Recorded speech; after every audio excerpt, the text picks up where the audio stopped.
Ketika gue liat kesempatan yang bagus banget, gue nggak punya biji. Tahun 2018, gue liat Bitcoin tuh udah turun, tapi karena gue trauma, karena gue beli shitcoin sampah itu, ya yang akhirnya ke nol, gue itu trauma untuk beli Bitcoin. Padahal waktu itu gue tuh sebenarnya tahu fundamentalnya apa, gue udah pelajari teknologinya. Tapi gue nggak punya cukup biji untuk beli Bitcoin. Sedangkan gue beli kapal yang salah.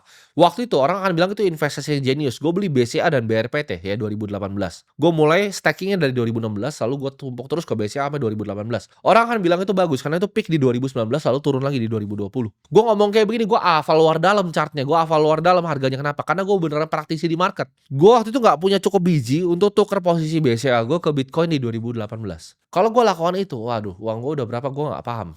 Jadi gue itu miss kesempatan, ya, karena di saat kadang ada ombak, ya, ketika ombaknya udah surut, kadang kelihatan yang berenang telanjang itu siapa. Dan waktu itu gue tuh sebenarnya masih punya cash-nya. Walaupun posisi kripto gue tuh ditarik ke nol, gue masih punya cash-nya untuk hantam lagi. Cash-nya gue pindahin ke yang menurut gue lebih aman, yaitu Sambang BCA. Itu kesalahan gue.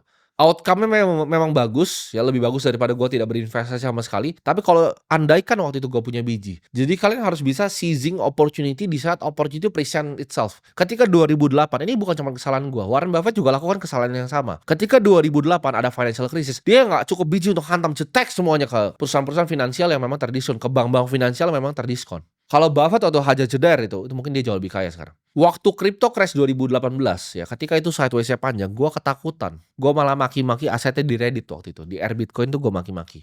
Itu kesalahan pemula, ya karena gue tuh baru 3 tahun di capital market. Jadi gue tidak cukup bijinya, nah biji gue baru tumbuh ketika COVID. Ketika COVID, gue liatin sahamnya turun 3 kali margin, gue hajar. Dar, jangan diikutin. Tapi waktu itu gue tahu apa yang gue mainin, gue hajar. Ya, gue nggak punya biji di 2018 untuk melakukan itu dan itu cost me a lot of fucking money. Ya, gue bisa jadi orang sangat sangat sangat sangat sangat sangat kaya andaikan gue punya biji waktu itu.